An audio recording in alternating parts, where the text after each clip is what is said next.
Coalition members teamed together to train members of the Afghan National Air Force how to perform pre-flight inspections on their Mi-17 helicopters, as well as the importance of doing these checks. First Lieutenant Rodolphe Godby, a supervisor from the Belgian Air Force, tells us why they go over the aircraft before each flight. So the meaning of the pre-flight is to check the aircraft before the flight, to make sure there are no discrepancies, no leakages. I mean, a global check of the aircraft. When training across multiple language barriers, it can be easy for someone to fall behind.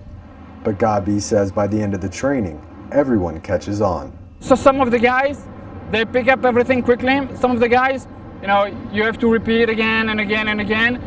But, after the 5 or 6 days, they kind of get it, and they can do it. They can do the pre-flight the way it has to be. At the end of each training day, the helicopters are expected to be flight ready for their crews, so the Afghan airmen can get back to their mission, proving the training isn't just for show.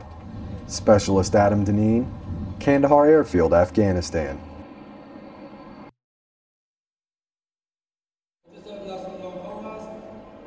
The new year is here, and it brings the promise of a brighter future for the Afghan people. That's why Major General Abdul Razik Shirzai, Kandahār Air Wing commander, invited coalition forces, Afghan elders, military leaders, and even children to an open house celebrating progress for the wing.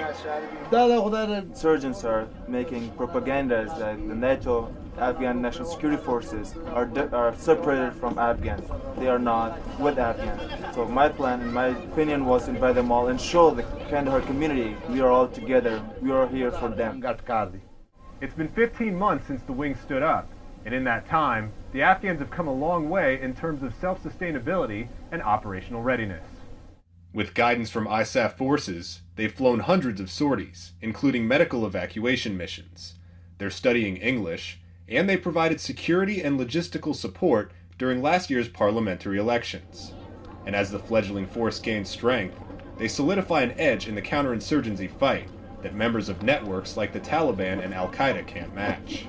They don't have any air support, air gang, so we are here to support our ANA, Afghan National Army, Afghan National Police, Border Police, and COP.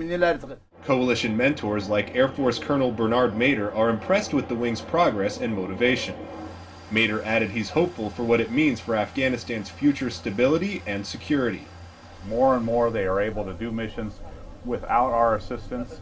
Everything from mission planning to the maintenance generating the aircraft, air crews flying it on their own and safely coming back. What we see every day is continued improvement in the Kandahār Air Wing, and we look for bigger and brighter things in 2011. Reporting from Kandahār Airfield, I'm Petty Officer Dustin Diaz.